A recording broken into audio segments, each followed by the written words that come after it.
I first saw the mirror on a gray Tuesday afternoon. My apartment was quiet, too quiet, save for the distant hum of traffic on the street below and the soft ticking of the clock on the mantel. I just returned from work, shoulders heavy with the weight of another day I barely remembered living. My eyes caught something out of the corner of my vision.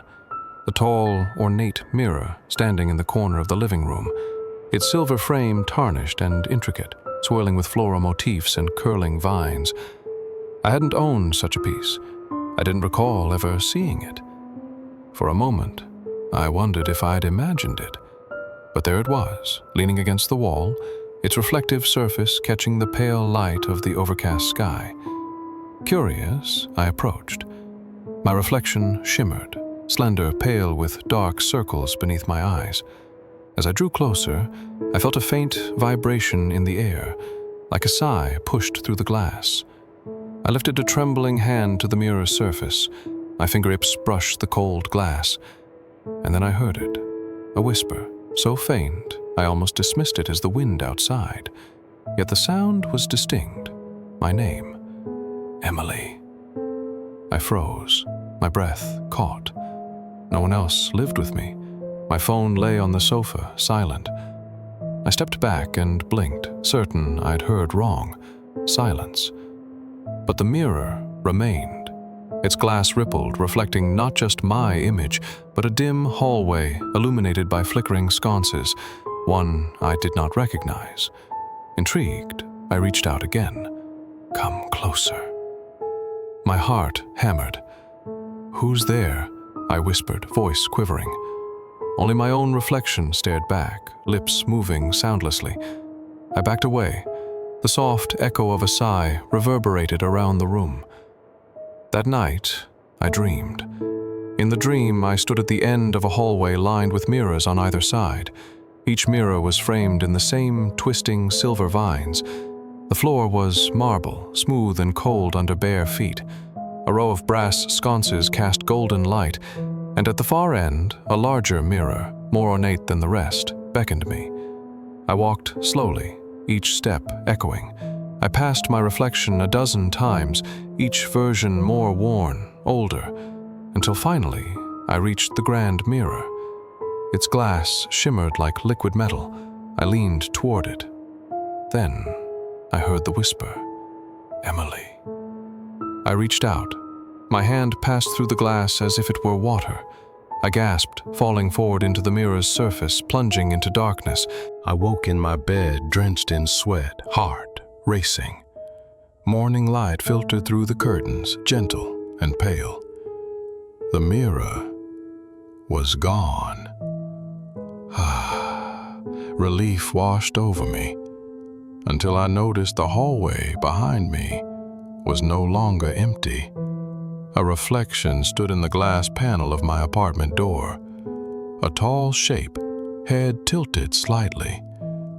But when I turned, nobody was there. My pulse thudded in my ears. Over the next days, the mirror returned each time I looked away. In the bedroom corner, propped beside the bookshelf, even hidden behind the couch. Always at the edge of my vision. Always whispering. One evening, after a sleepless day, I perched on the edge of the sofa and stared at its glossy surface.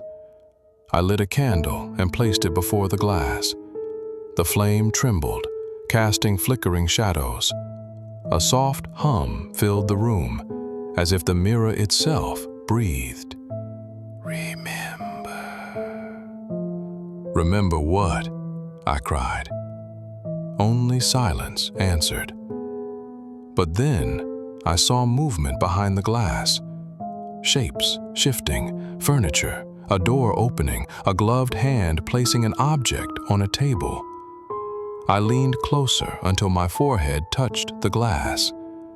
Through the mirror, I saw a living room from another age, polished wood floors, lace curtains fluttering at the window, a delicate music box on a side table. I heard a faint melody, old and haunting, yet achingly familiar. In the reflection, I saw someone too, but only the silhouette of a woman, hair pinned up, wearing a dress with a high collar. She turned, but her face stayed hidden in shadow. She raised the music box's lid. A soft tune spiraled through the air. Listen. I closed my eyes, letting the melody seep into my mind. It felt like home. When I opened my eyes, the mirror stood silent and dark. The candle had gutted out. My heart ached with longing I could not name. I scoured my apartment for clues. Old photographs, letters from my grandmother's attic, dusty journals in the closet. None held the melody or the image I'd seen. I researched antique music boxes, combed online archives. I discovered a firm in Paris that made hand-cranked boxes in the 1920s, their finest models adorned with silver floral motifs. My reflection in the mirror seemed to nod at this discovery. That night, I dreamt again, Dream 3. I stood in an elegant parlor, walls wallpapered in pale blue and gold. A piano sat in the corner. The woman from before stood by the fireplace, her silhouette bright in the hearth's glow. She beckoned me forward. On the mantelpiece, a mirror identical to mine glowed softly. I crossed the room, each step muffled by a plush rug. The woman reached into her dress pocket and produced a key. She handed it to me. "Unlock me," she whispered. I took the key with shaking fingers. She smiled, and the dream dissolved. I woke to find the key in my hand, small iron with an intricate bow of swirling vines. My heartbeat thundered. I stared at the blank air. A pang of wonder and fear seized me. I knew, without thinking, I must find the lock. The next day, I visited an antiques dealer downtown.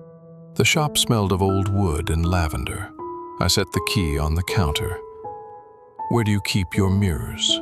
I asked softly. The dealer's eyes widened as he recognized the key. He led me to a dusty back room filled with mirrors of every shape. Each mirror bore a slot near its frame. Only one slot matched, a small keyhole at the bottom corner of a tall, tarnished mirror. I inserted the key. It turned with a click. The glass rippled and the room shifted. I saw my own apartment behind me, but blurred. Then the reflection vanished, replaced by the elegant parlor of my dream. I felt a pull, a lure of stolen time. I yanked the key free. The mirror stilled, showing only my anxious reflection. I left the shop with the key and the heavy mirror in tow. By candlelight that night, I locked and unlocked our 2 mirrors in sequence, my apartments and the dealer's, until I lost count. Each time a new scene unfolded, a child chasing fireflies in a moonlit garden, a gala where masked figures danced beneath crystal chandeliers, a lonely woman sewing in a sunlit bedroom. All scenes accompanied by whispers, names, memories, hints of stories unfinished. By dawn, I was trembling. My own reflection stared back, hollow-eyed. I realized the mirror was not just a window. It was a vessel for lives forgotten. I returned to my apartment, weighed down by every vision I had collected.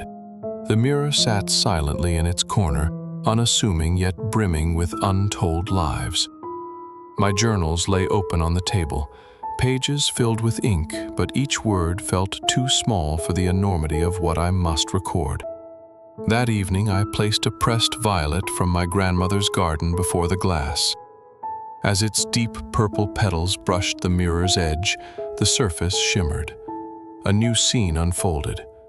A moonlit courtyard in spring bloom. Statues of angels stood watch as fountains murmured. A young man knelt before a marble bench, carving a name into its surface. Elodie.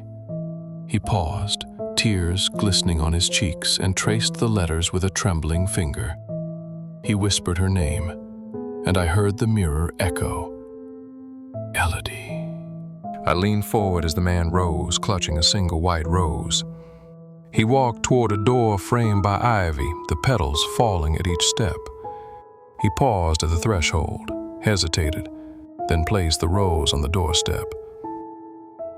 The door creaked open, revealing a grand hall lit by torchlight. Soft music drifted, strings and flute, melancholy yet sweet. The man stepped inside, and the mirror zoomed in on his face. Hopeful, haunted, heartbroken. He reached the center of the hall and found a figure, cloaked in white, holding a lantern. She turned, and I gasped. The silhouette of Elodie. Hair loose around her shoulders, eyes bright with recognition. They reached for each other, only to be separated by an invisible veil. He banged on the air, desperate, and the glass rippled, returning me to my apartment.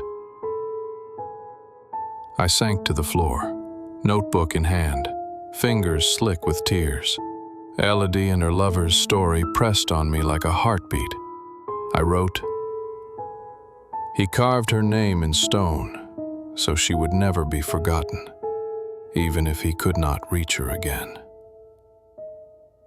That night, I dreamed once more. This time I wandered the spring courtyard, petals drifting around me. The man approached, his eyes meeting mine. He opened his mouth, but no sound emerged from my lips. Instead, his whisper filled the air. "Remember us." I nodded, tears falling into the grass. He reached out, touched my palm, and I felt the warmth of his memory join mine. Over the next weeks, the mirror became a conduit, not only for distant lives, but for my own. I placed tokens of my past, a ticket to my first concert, a fragment of my childhood drawing, a lock of my childhood cat's fur. Each token summoned a reflection. At the concert ticket, I heard the roar of a crowd and saw myself, younger, dancing under strobe lights with friends long gone. The drawing triggered a scene in a sunlit studio where my mother guided my hand as we painted together.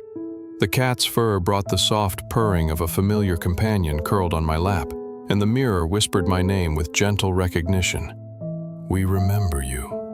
I realized then that the mirror did not demand sacrifice of my life, but an offering of memory, both theirs and mine, woven together in a tapestry of echoes.